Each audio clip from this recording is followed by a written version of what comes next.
Hello folks, welcome back to another live chat. I hope you can hear me well. I'm trying a microphone this time after I had complaints last time that you couldn't hear me too well. So as ever, I will try and do a little bit of talky stuff while people start interacting and then come back to your messages. Having watched last week's back, few things I want to add. First of all, if you're watching this after the event, so if you're watching this after it's live, so anytime sort of from 9 o'clock Sunday evening onwards, your messages will come through underneath as a comment rather than as the live chat that those of you who've joined me now are seeing at the side of the screen. It's a little bit of a pre-NEC chat, and I want to go through a couple of questions I've had in the week, and then I'll come back to some of your lovely messages. And the question I want to start with was from John and Tina Cook, who left me a message on YouTube, and so I'll read that out. And John and Tina, they're planning to give up the rat race and live in their caravan. Means upgrading the caravan, also upgrading the car. And they're asking me about the Navara. They're also asking about the Amarok. Why did I choose a pickup rather than a regular car? Their shortlist is a Navara, an Amarok, an L200, and then a Volvo XC90, which is a little bit random compared to the pickups. So first of all, I went for a pickup simply because it looks good, really. Well, I wanted to take the motorbike, and I used to have a van, a Renault Traffic, and obviously with a pickup you can put big stuff like a motorbike in the back and also just throw push bikes in the back, stuff like that. The downside, of course, is that with something like the pickup I have, it's not always so easy to keep it watertight. Now the new Navaras and the new Amaroks, those covers are fairly watertight, so they're a lot better than the non-watertight cover I have on mine. So I wouldn't put electronics, I wouldn't put my camera kit in the back of my Navara. I'd put that at the back of the in the back of the cab. Another thing I'd say, difference between a pickup and an estate car like a Volvo XC90, is the estate car is going to be more comfortable.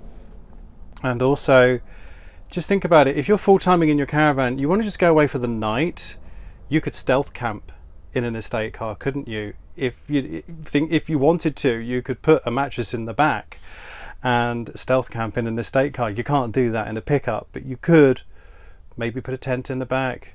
So they're also asking about the comfort levels in a pickup truck, and the new Navara and the new Amarok, both of which I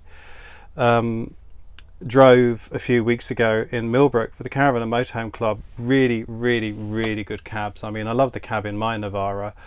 I find the L200, sorry, I'm going to offend all Mitsubishi owners now, not quite as refined as the new Navara and the Amarok.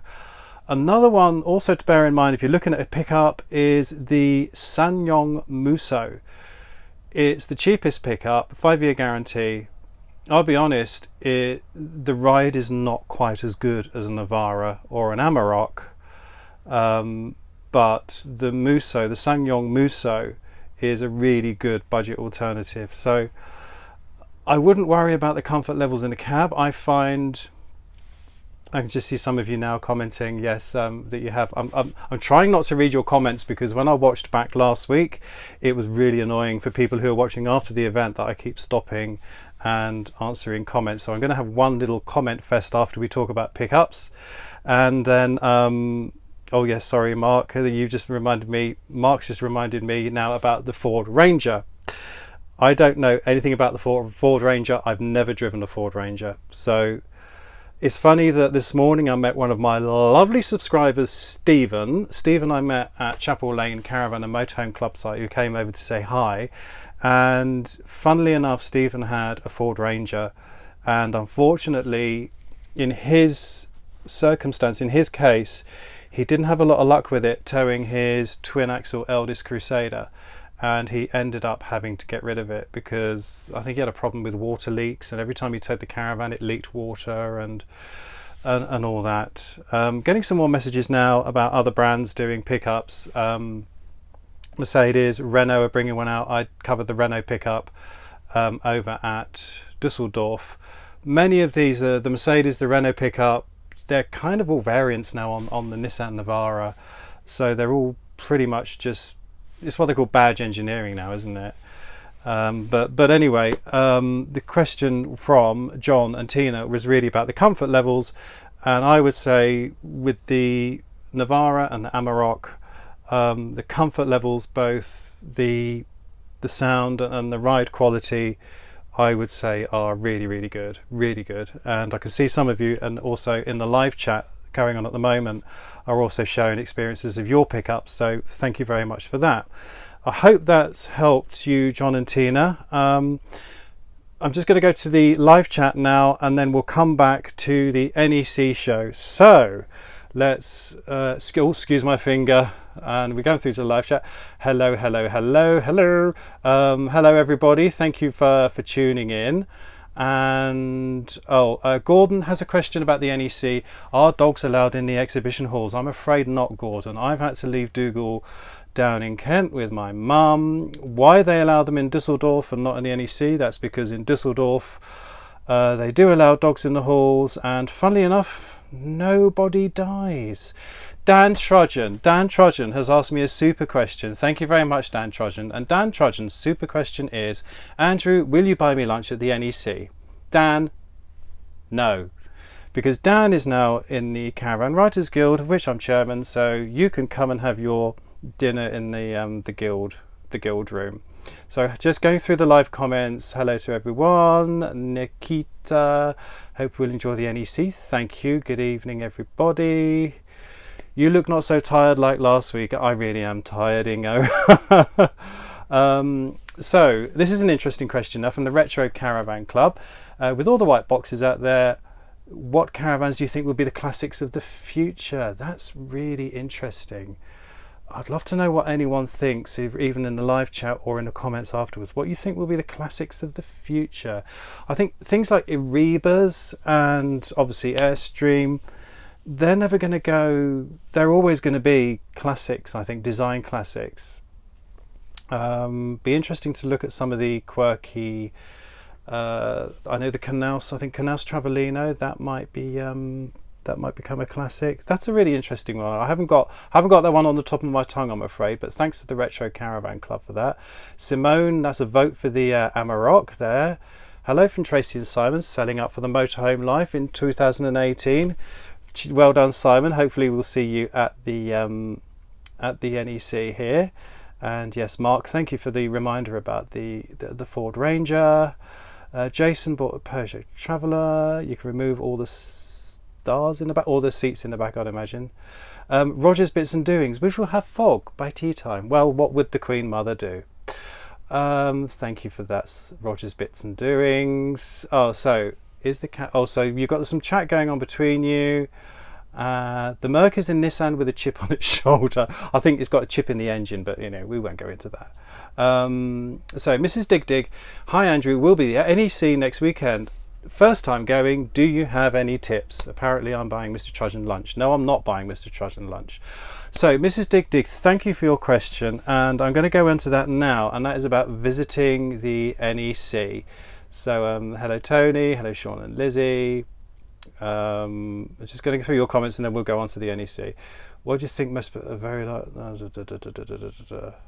So the classic is Base Camp will be the classic of the future. That's a very good point there, Mr. Trudgeon. I look a little tired. I'm more than a little tired at the moment, John.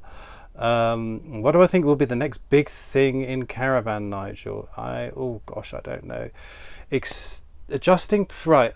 I'm going to have to come back to all this. Oh, do I miss my Thompson? Yes, I do, Mark. Going to have to come back to some of your comments because this is going to be terribly boring if people are watching on catch up. So I'll come back to you. Very interesting question too there from Janice about electric cars towing caravans in the future. So back to some content. If you are coming to visit the Motorhome and Caravan show in Birmingham this week at the NEC, obviously you can get all the information you need on the website, which is mcshow.co.uk.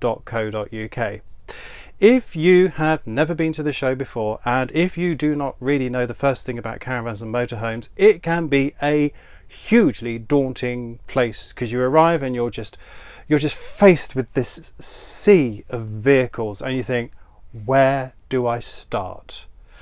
I'll tell you where to start. And the place to start is in Hall 7, stand 12A. And that is the Freedom to Go stand. So if you think of that, Hall 7, stand 12A, and that's Freedom to Go. And I haven't seen the stand yet. I've been into the show today, it's still setting up.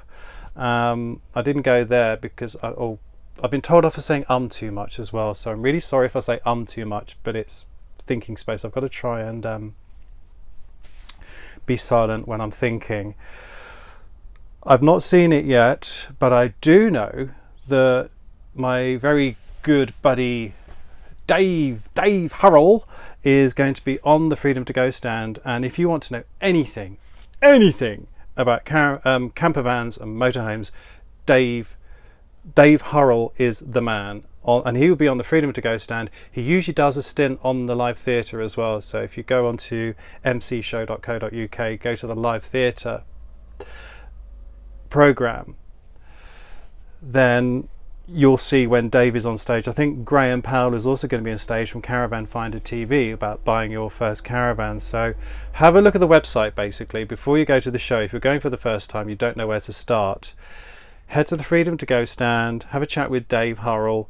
While you're there, tell Dave he needs to start a YouTube channel, because Dave is just the font of all campervan information, and we've got some fantastic campervan channels out there at the moment, obviously California Camping, but Dave has got a lot of broad experience with sort of larger motorhomes, and I have noticed that currently on YouTube I find that the campervan market, van life, is really well served, and caravanning, but motor caravanning is less well served, so we need to get Dave Hurrell to start a YouTube channel.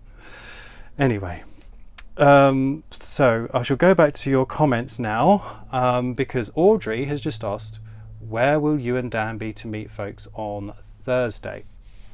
If you haven't already realised, myself and Dan Trudgeon will be doing a little meet-up with anyone who wants to come and say hello. So table for two then, Dan, eh? And that will be at 4 o'clock this coming Thursday at the show. We haven't decided on a venue yet. Now tomorrow, when I'm going around doing my judging before the show opens, I shall have a look for little places that may be suitable. I've looked on the show plan on the internet and there look like a couple of places that may be suitable. Also, while I'm scrolling through and looking at your comments, just a little plug too for Mr. Dan Trudgeon. He's going to be doing a live broadcast at this time tomorrow with further questions. So if I don't answer your questions about the NEC, tune in again tomorrow to Dan Trudgeon's channel, and you can always leave him a question in advance at the Trudgeons. You're online, Dan. Tell them how to ask you a question in the live chat. So the next big thing in caravanning, I really don't know, I'm afraid. My head's a bit mush at the moment, but Janice, what do I think about electric cars towing caravans in the future? I'm so glad I can now talk about the Caravan and Motorhome Club Tow Car of the Year, because I was zooped for 2 months about it. I drove the Volvo XC90 twin engine, and when I was towing on electric, admittedly only at low speeds, it was awesome.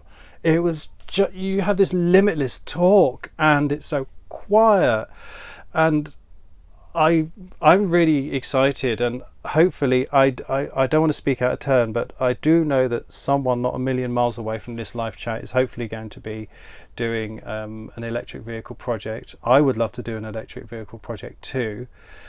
I've looked at it, and unless you're going to get one of those really expensive American cars, I would love to do it with something like a Nissan Leaf, but I don't think they're oh gosh, look at this Dan Trudgeon with his own hashtag.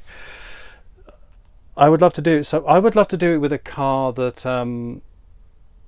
you can charge up off the site mains, basically. And I know the Nissan NV200 van, they already do an electric camper van.